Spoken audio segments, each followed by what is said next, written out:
कुछ पाने की हो आस आस, कोई अरमा हो जो खास खास आशाएं, हर कोशिश में हो बार बार, करे दरियाओं को आर पार। नमस्कार साथियों, आप लोग कैसे हो। उम्मीद करता हूं कि आप लोग अपनी पढ़ाई को कंटिन्यू कर रहे होंगे। यहाँ पर हम मध्यकालीन भारत के इतिहास का अध्ययन करेंगे और यहाँ पर हम चौहान वंश के बारे में पहले जानेंगे। चौहान वंश से जो भी महत्वपूर्ण पॉइंट कॉम्पिटिटिव एग्जाम की दृष्टि से बनेंगे उनके बारे में हम डिस्कशन करेंगे। ठीक है, तो चलिए हम पहले यहाँ पर देख लेते हैं कि चौहान वंश के प्रमुख राजाओं की सूची जो निम्नवत है, और इसमें हम चौहान वंश के पृथ्वीराज चौहान तृतीय के बारे में ही समझेंगे। ठीक है, तो चलिए देख लेते हैं। यहाँ पर लिखा हुआ है कि वासुदेव, इन्होंने 551 ईस्वी में चौहान वंश की स्थापना की थी। तो ये आपको याद रखना है कि चौहान वंश की स्थापना किसने की थी, तो आपका राइट आंसर क्या होगा, वासुदेव ने की थी। कब की थी, 551 ईस्वी में की थी। ठीक है, तो ये पॉइंट क्लियर। दूसरे पॉइंट के बारे में बात करें तो राजा अजय राज, जो 1105 से 1133 ईस्वी के बीच रहे, इन्होंने 1113 में अजमेर नगर की स्थापना की। यदि आपसे पूछा जाए कि अजमेर नगर की स्थापना किसने की, तो आपका राइट आंसर क्या होगा, राजा अजय राज ने की थी। ठीक है, तो ये पॉइंट क्लियर। दूसरे पॉइंट के बारे में बात करें तो हम देखते हैं यहाँ पर सोमदेव विग्रह राज चतुर्थ, जो 1158 से 1164 के बीच रहे, इनको विसल देव के नाम से भी संबोधित किया जाता है और इनके काल को चौहान वंश का स्वर्णिम काल कहा जाता है। यदि आपसे पूछा जाए कि चौहान वंश के किस राजा के शासनकाल को स्वर्णिम काल कहा जाता है, तो आपका राइट आंसर क्या होगा, सोमदेव विग्रह राज चतुर्थ के शासनकाल को कहा जाता है। ठीक है, तो ये आपने पॉइंट समझा। और हम देख लेते हैं यहाँ पर कि इन्होंने अपने राज्य का जो विस्तार वो दिल्ली तक किया था और इन्होंने अजमेर में एक संस्कृत विद्यालय का निर्माण करवाया था। तो ये भी आपको याद रखना है। आपसे पूछा जाए कि चौहान वंश के किस राजा ने राजस्थान में या अजमेर में संस्कृत विद्यालय का निर्माण कराया था, तो आपका राइट आंसर क्या होगा, सोमदेव विग्रह राज चतुर्थ ने करवाया था। ठीक है, तो ये पॉइंट क्लियर। और हम यहाँ पर देखते हैं जिसे कुतुबुद्दीन ऐबक ने तोड़कर 2.5 दिन का झोपड़ा बनवाया। यदि आपसे पूछ लिया जाए कि वर्तमान में जहां पर 2.5 दिन का झोपड़ा बना है वहां पर पहले क्या था, तो यदि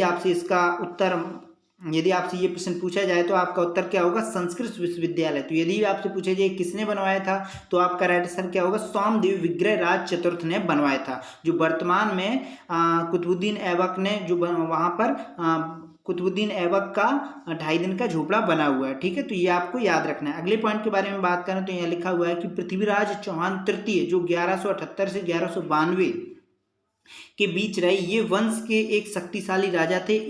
इनका राज अजमेर से दिल्ली तक था। ठीक है, तो ये भी आपको याद रखना है। तो ये चौहान वंश के प्रमुख जो राजा थे, लेकिन यहाँ पर हम मुख्य रूप से पृथ्वीराज चौहान तृतीय के बारे में ही बात करेंगे। ठीक है, तो चलिए देख लेते हैं यहाँ पर हम। तो यहाँ पर पहला पॉइंट है कि इनका जन्म अजमेर राज्य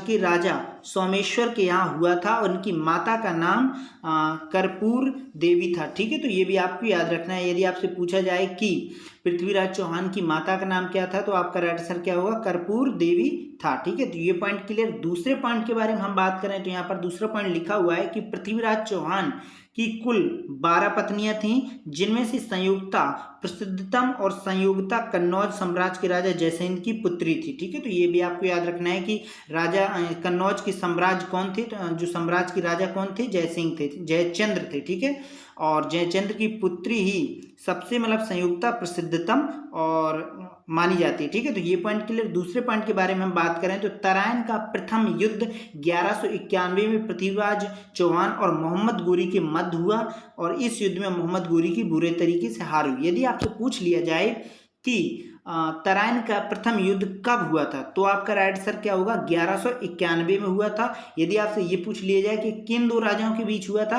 यानी किन के बीच हुआ था, तो आपका राइट आंसर क्या होगा, पृथ्वीराज चौहान और मोहम्मद गोरी के बीच हुआ था। ठीक है, तो ये दोनों पॉइंट क्लियर।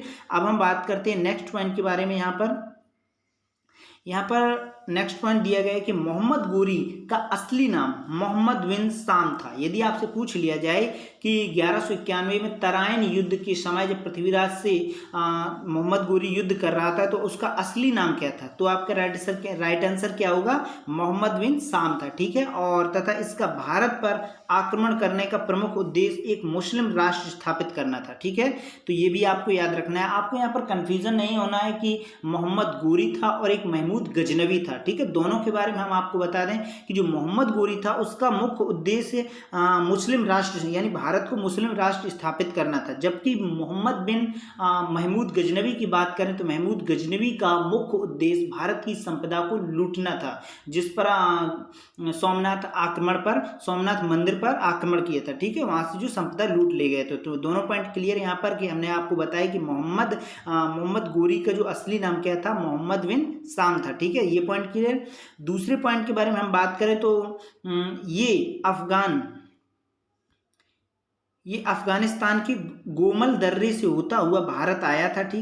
आया था और गोमल दर्रा वर्तमान में अफगानिस्तान और पाकिस्तान के मध्य गुजरने वाली डूरंड रेखा पर स्थित है। ठीक है, तो ये भी आपको याद रखना है। आपसे पूछ लिया जाए कि मोहम्मद गोरी भारत में किस रास्ते से आया था, तो आपका राइट आंसर क्या होगा कि अफगानिस्तान के गोमल दर्रे जो वर्तमान में पाकिस्तान और अफगानिस्तान के बीच है, लेकिन वो किस गुजरने वाली रेखा के बीच है, डूरंड रेखा पर स्थित है। ठीक है, तो ये पॉइंट क्लियर। कौन सा दर्रा था, गोमल दर्रे से होकर। ठीक है, तो ये पॉइंट क्लियर। अगले पॉइंट के बारे में हम बात करें तो यहाँ पर लिखा हुआ है कि अफगानिस्तान को पहले घोर कहा जाता था। यदि आपसे पूछा जाए कि घोर किस देश किसे कहा जाता तो आपका राइट आंसर क्या होगा, घोर को अफगानिस्तान को कहा जाता। ठीक है, और इसलिए मोहम्मद बिन साम घोरी कहा जाने लगा। ठीक है, तो ये भी आपको याद रखना है। और जो कालांतर में गोरी बन गया, तो ये भी आपको याद रखना है। यदि आपसे पूछा जाए कि मोहम्मद गोरी जो है, मोहम्मद गोरी में जो गोरी शब्द है वो कहाँ से आया है, तो पहले आपको ये याद रखना है कि अफगानिस्तान को प्राचीन में क्या कहा जाता था, घोर कहा जाता था। और जब मोहम्मद बिन साम को क्या कहना जाने लगा, घोरी कहा जाने लगा, लेकिन फिर उसे धीरे धीरे गोरी कहा जाने लगा और फिर उसका नाम क्या बन गया, मोहम्मद गोरी बन गया। ठीक है, तो ये भी आपको याद रखना है। अब हम बात करते हैं नेक्स्ट पॉइंट के बारे में। तो यहाँ पर देख लेते हैं कि गोमल दर्रे से आते हुए पहले इसने मुल्तान फिर कच्छ पर विजय प्राप्त किया। पहले इसने मुल्तान पर विजय प्राप्त की, फिर कच्छ पर विजय प्राप्त की। और तराइन का दूसरा युद्ध, यानी पहला युद्ध तो मोहम्मद गोरी और पृथ्वीराज तृतीय चौहान के बीच हुआ था, जिसमें मोहम्मद गोरी की हार हुई थी। दूसरे में देखते हैं तो तराइन के दूसरे युद्ध में यानी 1192 में दूसरा युद्ध हुआ था, जिसमें मोहम्मद गोरी ने पृथ्वीराज चौहान को बुरी तरह पराजित किया तथा पृथ्वीराज की मृत्यु हो गई। यानी पहले युद्ध में पृथ्वीराज चौहान जीता, जबकि दूसरे युद्ध में मोहम्मद गोरी जीता। ठीक है, तो दोनों पॉइंट आपको याद रखना है कि तराइन का प्रथम युद्ध 1191 में हुआ, तराइन का द्वितीय युद्ध 1192 में हुआ। तो दोनों पॉइंट क्लियर। अब और दूसरे में आपको याद रखना है कि प्रथम जो तराइन युद्ध 1191 में हुआ उसमें पृथ्वीराज चौहान जीता था, जबकि द्वितीय में यानी 1192 में तराइन का द्वितीय युद्ध हुआ, इसमें मोहम्मद गोरी जीता। ठीक है, तो दोनों पॉइंट आपको याद रखना है। अब हम नेक्स्ट पॉइंट के बारे में बात करें तो यहाँ पर नेक्स्ट पॉइंट लिखा हुआ है कि चंदवरदाई पृथ्वीराज चौहान के राजकवि थे। यदि आपसे पूछा जाए कि चंदवरदाई किसके दरबार में रहा करते थे, तो आपका राइट आंसर क्या होगा, पृथ्वीराज चौहान के। और इनकी प्रसिद्ध रचना पृथ्वीराज रासो, यानी चंदवरदाई की प्रसिद्ध रचना क्या है, पृथ्वीराज रासो, जिसके अनुसार तराइन के दूसरे युद्ध के बाद बंदी पृथ्वीराज चौहान ने मोहम्मद गोरी को मार दिया था। यानी मोहम्मद गोरी ने पृथ्वीराज चौहान को मार दिया, यानी बंदी बनाकर। ठीक है, परंतु इसका कोई भी अन्य ऐतिहासिक तथ्य उपलब्ध नहीं है। यह एकमात्र कल्पना लगती है जिसे पृथ्वीराज रासो ने इन पंक्तियों के माध्यम से घटना को दर्शाया। यानी मोहम्मद गोरी ने पृथ्वीराज चौहान को मार दिया, ये घटना सिर्फ पृथ्वीराज रासो यानी चंदवरदाई की रचना पृथ्वीराज रासो मिलती है। तो उनकी जो लाइनें हैं उनके बारे में हम यहाँ पर देख लेते हैं कि किस लाइनों के माध्यम से उन्होंने ये संदेश दिया है कि मोहम्मद गोरी ने पृथ्वीराज चौहान को मारा था। तो यहाँ लिखा है कि 4 बांस 24 गज अंगुल आष्ट प्रमाण और ता ऊपर सुल्तान मात चुके चौहान। ठीक है, तो ये पृथ्वीराज की जो पंक्तियां वहां से ली गई हैं कि पंक्तियां जो दी हैं पृथ्वीराज रासो से हैं। ठीक है, तो आप समझ गए होंगे इसका अर्थ भी। और हम नेक्स्ट पॉइंट के बारे में बात करें तो यहाँ पर नेक्स्ट पॉइंट लिखा हुआ है कि मोहम्मद गोरी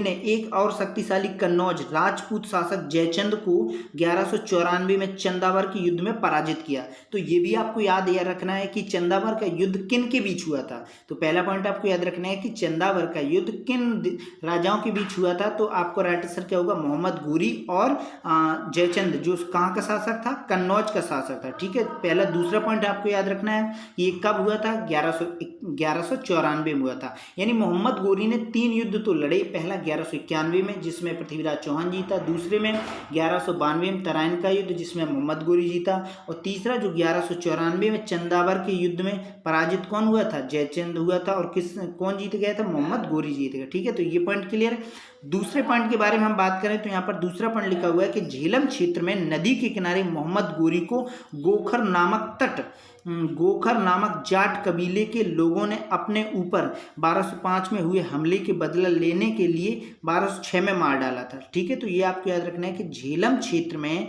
नदी के किनारे मोहम्मद गोरी को गोखर नामक जाट कबीले के लोगों ने अपने ऊपर 1205 में हुए हमलों से बदला लेने के लिए 1206 में इसे मार डाला था। ठीक है, तो ये भी आपको याद रखना है कि मोहम्मद गोरी की हत्या किसने की थी, गोखर नामक जाट कबीलों के लोगों ने की थी। ठीक है, दूसरे पॉइंट के बारे में हम बात करें तो मोहम्मद गोरी की मृत्यु के बाद उसकी कोई संतान न होने के कारण उसके गुलाम कुतुबुद्दीन ऐबक ने अपना राजवंश की स्थापित किया, जिसे मामलूक या गुलाम वंश कहा जाता था। ठीक है, तो ये याद रखना है कि मोहम्मद गोरी की कोई संतान ना होने के कारण आगे वंश नहीं चला, जिस कारण से उसका जो गुलाम था, यानी मोहम्मद गोरी के गुलाम था, वो कुतुबुद्दीन ऐबक ने अपने राजवंश का स्थापित किया, जिसे मामलूक या गुलाम वंश के नाम से जाना जाता है।